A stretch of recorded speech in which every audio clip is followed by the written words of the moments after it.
So Asia, I really appreciate you taking the time to speak with me today. We are embarking on this piece in the effort of just bridging the past and the present right now. So like the huge growth that this league has seen from a viewership standpoint, we want to connect that with what it means to have helped build this league from the ground up and everything that that means. So before I start, I just want my Sun fans to kind of get an idea of the amazing things that you did while you were here at the Sun. So just to name a few things, you were a two-time WNBA All-Star with the Sun in 2007 and 2009.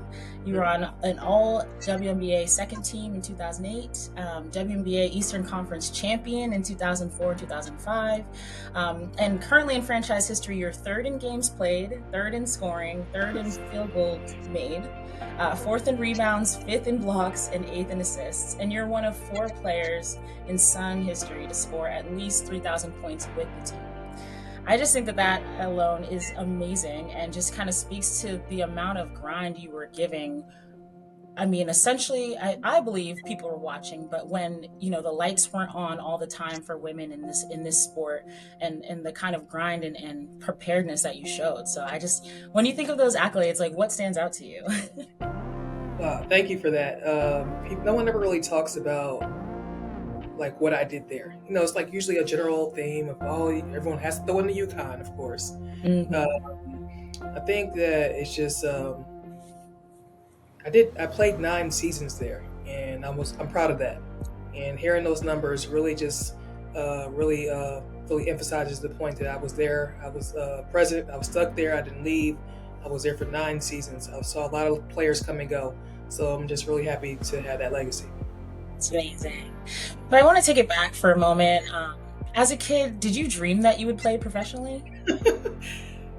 No, because I'm from New Jersey, and I was a super homebody. Like even AAU, I didn't play with the big teams. I played with my local team, with my coach and my friends, and I wasn't the kind of player who was going to go overseas. There was no chance I was going overseas at all. And at the time, growing up, that's all there was to go overseas. The W didn't become a reality until actually when I was entering college. So for me, I was like the only time I really thought about maybe playing pro, because I definitely was not going overseas. I was going to go to school, use this thing. I love playing. I'm going to use this to get a great education and do something else after. So growing up now, it's just basically something I did because I loved it and I wanted to be better, and I enjoyed it. I was great at it. So back then it was just more fun and kind of just part of the competition. Mhm. Was it that people around you were kind of encouraging you once the WNBA was established to dream that dream, or was did that come from you? And if so, at what point did that click for you in college? I mean, being being a senior in high school and kind of like I feel like the group that we went into UConn with, we kind of recruited each other. The Mm. coaches they brought us together, but in the end, when we made our decision, we made it collectively that we're going to go and do this thing together. So once you become a part of something that incredible, you can't. It's not going to just end there, and you actually know there's a path forward. I think we lived day to day. UConn was grueling and it's hard. So we focused on that, but we at the back of our minds we knew that there's no way we can just stop here. Not with the success we were having. Mm, that's amazing. And you were the fourth overall pick in the 2022 or 2002, sorry, WNBA draft. Can you set the scene for us of what your first years in the WNBA were like and what they looked like? Well, let's say going into the draft, we went 39-0, and that might have been April 2nd. The draft was what, April 19th? Mm. So we're seniors in college. We're still in school. We missed 2 weeks of school. We still have exams. We still have papers that we haven't finished. And we win. We get back, and you have 2 weeks now to get ready for the next thing. And you still haven't finished school. So it was actually a whirlwind going into that. Um, and then for me, being drafted to DC, actually going to a big city, leaving stores. Back then, stores had nothing there. Nothing. Nothing. It's still not much, but it was a lot less then. Just going to a big city, I was excited, just to try something different, completely different people. It was not one person there I had a prior experience with, and as we said before, I'm not that kind of person. I like to be comfortable and I don't like change. So for me, it was really like just day to day, just getting through it. It was grueling, it was hard, and it was a lot of change fast. What were your biggest priorities on the court and off in that time? Oh man, most of it was probably on the court because, again, school, finishing at even as a pro, people don't really realize that part that you haven't graduated yet.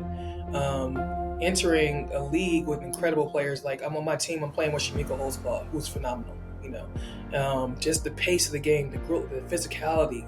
Now you're playing with grown women of all ages and ranges. Just getting through that, and you thought you were in shape, but once you go to this next level with these grown people and the pace they play at, it was really difficult. And I was a post player, so it was really physical, and it was hard. It was grueling, and it was really humbling. I think we had so much success in college, and I think coming in, it was just super humbling. So every day was just figuring out how to get better, how to make your dream a reality, and basically managing the expectations that were put upon you as being the fourth pick, coming from that historic program. Managing all that was a lot in itself. And it's interesting hearing so many parallels to what the women in the W are still feeling and going through today of like, you get drafted and you still have to graduate and you still have the finals and you still like I remember I think it was last year, I had a player's team reach out to me and ask if they could send her dress for her like senior photos to our arena, and I was like, oh my gosh, like they're just babies, like they're just like rookies are just trying to make their way and trying to figure out this league while they're still dealing with all of the stuff that comes with being a college senior in that time of the year. And it's really interesting to me that that's still the narrative. And I'm just curious, like how that change has happened in terms of like what we can do on our end to kind of continue that forward and to make sure that these women feel like they are still being supported even though they're still going through all of this. So that's really interesting. Sorry, quick little I side think it's note. like watching what some of the teams are doing for their rookies. They do celebrate the fact that they're graduating, and a lot of times they can't get back. If you're vying for a position, if your position is not secure, which I mean, I don't care if you're a first round pick, your position is not secure. Right. It's just too many spots out here. There's too many good players. I think just watching how Seattle handled last year, they really celebrated Mika, and big to do. I think that's part of it. Just recognizing the humanity of it all. I think a lot more teams are in better positions. Actually, they're not fighting for their lives as an organization. To be able to actually take a step back and have that more human approach to all of this. And like you already said, you were with the Connecticut Sun for 9 years. You were with them from 2004 to 2012, and you joined the team a year after the franchise moved to Connecticut. And I know we already talked about how you already spent time in Connecticut, winning championships in 2000 and 2002 with UConn. But what was that return like for you to go back to Connecticut from not only like a playing standpoint, but also from like a Connecticut community standpoint? Mm-hmm. At first, I was overseas in Italy when I was traded to the Sun. Mike Tebow called me and talked about like his vision for me and how excited he was to have me. I mean, automatically, I was like, oh wow, this man sees me. He sees my potential. Oh, he sees more in me than I knew I had. So coming in, he made me feel super comfortable in what was going to happen with my career moving forward. But coming back, I just remember UConn fans having something when UConn was over. So they didn't really necessarily always recognize you shouldn't wear your Husky gear to the Sun. So I gave a lot of people a lot of flack for that. Like, okay, now it's time for you. This is the summer. Now it's your whatever. Okay, we're going to be Sun fans. I appreciate you as a basketball fan. I do. But now we're Sun fans. Switch your gear. So I think that part, I had fun with that. Yeah. Like a lot of organizations didn't have the fans that the Sun had automatically because it's a basketball wave in there. So it was fun to get back. People already knew me, so it wasn't like they had to get to know me. So I think that made the transition a lot easier. Completely different part of Connecticut, different sites, different place to live. But I think the Sun did a good job of having like those kind of UConn players around let people know, okay, I know it looks scenic, but there are things to do here. You can make a life. We're not far from the city. Yeah, Right. just kind of like really make people more comfortable about actually where they were. Yeah.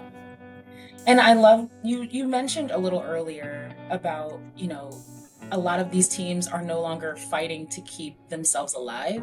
And I Hmm. really want to kind of pull that out a little bit and expand on it. First of all, I think you kind of spoke to some of the ways that we do that with our college rivalries or our college people coming into the league and then trying to do that up in a big way, like we do with UConn people. And we're here, and us being here in Connecticut, we have our president is a UConn alum, Jen Rosati. We have Morgan Tuck, who's our GM. We have Olivia Nelson Adota on our team, who also played there. So there's a lot of weaving through. But I think on the other side of that, did you ever feel a pressure to of the league or keeping the league going or keeping your team going on your shoulders as a player at that time? Um, so at that time, I played for DC and Connecticut. A lot of people didn't have my experience. When I went to DC, they were winning attendance records. They weren't necessarily winning games, a ton of games, but they had amazing fans. They weren't in attendance records, and they weren't champions yet, you know. So I had a different experience, and then going to Connecticut, where our fan base is already established going in. I didn't have the same kind of pressures everyone else had. I just had to find my way in this league and how I was going to show up and how I was going to get better every day. So for me, I didn't have the same pressures everyone else has about the organization. They were doing well per Right, se. People right. already knew them and were supporting them. So I just had to basically show everybody like I am a good player. I'm not just a role player per se. I can make people better and just be a part of something bigger than me. You were in the league in a critical period when the identity of the WNBA was being formed. On the court, like you had mentioned earlier, we're known for our physicality and the emotion and the pace of the league, and just these grown women throwing people around. But for the context of this piece, I wanted to ask you about the W's off-court identity of social consciousness and activism. Was the creation of this identity something that you all as players talked about and planned, or do you feel as though it was more of a natural progression based on the life experiences and the personalities of the women who made up the league? Um, I'm going to say it's probably a combination of both. Hmm. I wasn't involved with the Players Association per se, but a lot of my friends were. I played overseas a ton, so I was rarely here in the country. But I think it's a combination of like events that are happening around you, what's happening in the country, and for us as young people coming out of UConn, like we had certain experiences that other people didn't have, you know. Um, so we kind of knew innately like what some people were dealing with in the world because we had to deal with it not just as basketball players, but people in a place that necessarily wasn't used to having as many of us as there were per se. So I think it's basically a combination of both. Strong personalities came into the league. I think a lot of the pressure for our vets, whatever, was to take on the league. Lisa Leslie, Cheryl Swoops, Tina Thompson, all these players had to really establish the identity of the league. And now, like my generation and after me gets to kind of ride out their backs and have more personality, bring other things to the game that they didn't have the burden of doing, you know? So I think it's basically a combination of both circumstances and people having the freedom where their whole economy is not tied to this thing. There's other things, other ways to make money. Financial freedom would give you the ability to have all kind of different conversations that you didn't have before. So I think it's a combination of that. Great point. And you mentioned earlier that you played overseas. So what was it that got you over there? I know you said you don't like being uncomfortable. So how did Oh we get there? man! After my rookie year, remember, mind you, I told you we had 2 weeks between the drafts, so we had no time off. I took maybe a month or two off after my rookie season, and I was living in DC, and my agent was in Maryland, and he's Russian. He calls me in December. He's like, "Hey, there's an amazing opportunity for you." And once I don't really want to go, but at the same time, I'm a pro. This is how I make my money. So I got presented with an opportunity to go to Russia, and at that time, not too many people were going to Russia. Uh, so it was kind of like a thing I could not refuse. They presented me with an opportunity I couldn't refuse, and I tell you, it was hard. I think I cried all the way over there. I cried for the first 2 weeks, and every other day after. It was hard. It was hard life. But at the end of the day, as an adult, when you have mouths to feed, people to take care of, you have to, do what you have to do. Mm, yeah, yeah. And I think it's really impressive, first of all, that you all do that every day, every year. I can't imagine playing year round in that way, that hard, that much effort, and like the pounding on your body that you take.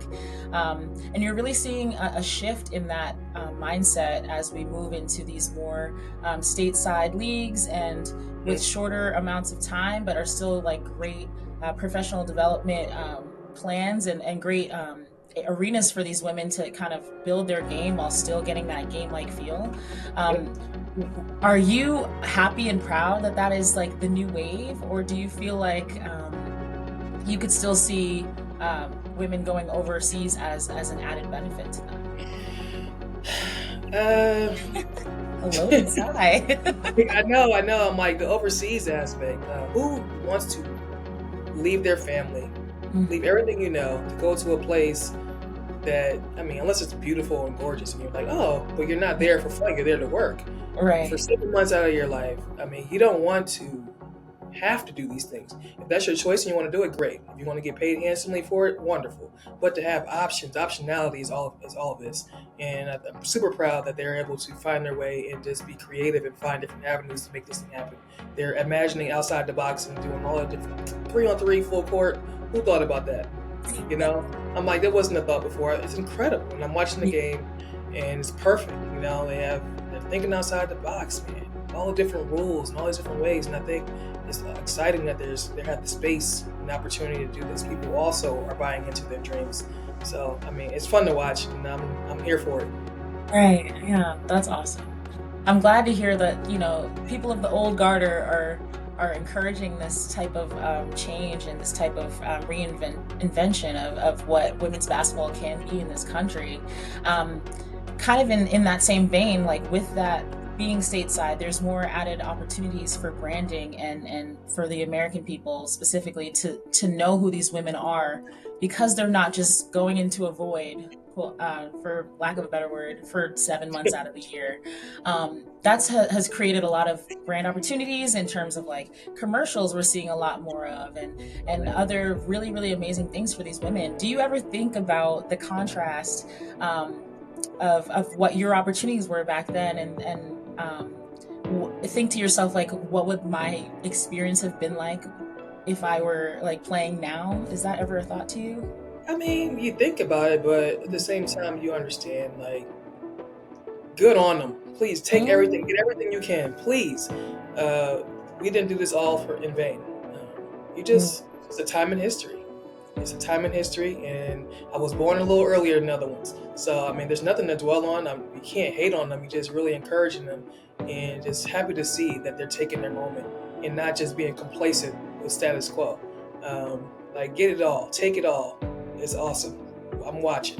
yeah. Is there a sense of pride for you in having paved the way for these women to do that? I don't know. It's weird. I don't know about paving because I mean, recently the people that I've been playing against are now retiring. I think I'm almost out, so I'm not that far removed. Where I'm thinking about, oh, I was paving away. Hmm. We were pros. We just put our nose down, heads down. We grounded it out. We loved the game. We loved what we were building, and at the same time, we got paid to play basketball. It's not as much as they're getting paid now, but we were able to survive. We had a career, and that part is incredible. And I'm just really watching. I can't wait. I just whatever's next, I'm watching it. Yeah. Yeah. Would you describe your time, and I guess this is kind of on that same line of like paving the way, but would you describe your time in the W as a labor of love? And what thoughts and emotions come from that question when you hear that it described that way? um, hmm, a labor of love. I guess that's the only way actually to describe it. Back then, you made most of your money internationally. And we came home to build this thing. We came home to play in the W, to play in front of our friends and family, just to have a place here in America to say that we were part of. At the same time, it gave you more credibility as a top. It's a top league. Top, all the best players are here, but you make all your income somewhere else. It's an interesting dynamic. Um, you do it because you really want to be home and you want to be a part of this. You want to play against the best. And at the same time, that makes your opportunities overseas a lot better. So it's like this weird cycle that you're always in. And you do this. It's so grueling in the W. It's so hard. I always got hurt in the W, and that affected me going overseas. I Right. never got hurt overseas, really, to my last injury, which was something that started here in America, because it's so hard on you here. It's so grueling. But it's just like this weird cycle that you're always in. Um, and I'm just happy that the players now don't necessarily have to feel that. They can make a choice. They can make, they're not coming into the W incomeless. There's NIL. They actually have a base. They have things already going. So it's just nice to have like people who have options. And that's all we ever wanted, was to have options. And, back then it wasn't a ton of options. This is what you had to do. And I'm just happy that people have more freedom now to make their own choices. What is it like for you being a woman and a director in the NBA, and having that type of representation and access to such a male dominated industry? Uh, it's funny. I come into work every day and I have fun. My guys are great here. There's a ton of women floating around the organization. So, um, again, listen. I am blessed and I am lucky because, again, I told you I played for DC, who had a great fan base, in Connecticut, and now I'm part of this organization where, I mean, it's not a thing. No one thinks about it.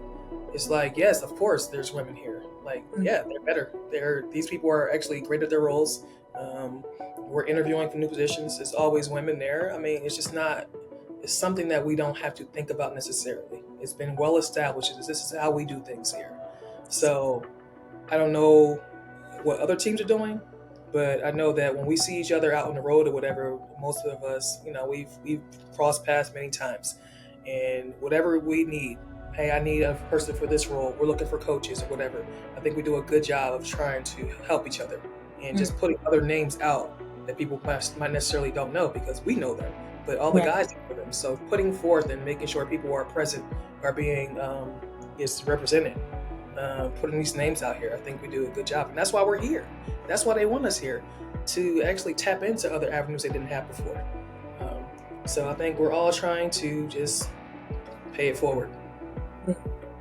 Well, thank you for taking the time to talk with me. I really appreciate hearing your thoughts and the way that you have helped get us where we are today. I know you don't want to take a lot of credit for it, but it really is important, and especially having you be such a huge figurehead for the Connecticut Sun franchise. I think it's really important just to hear your story. So I really appreciate you Appreciate taking the that. time. Thank you. Yeah. Thank you for reaching out.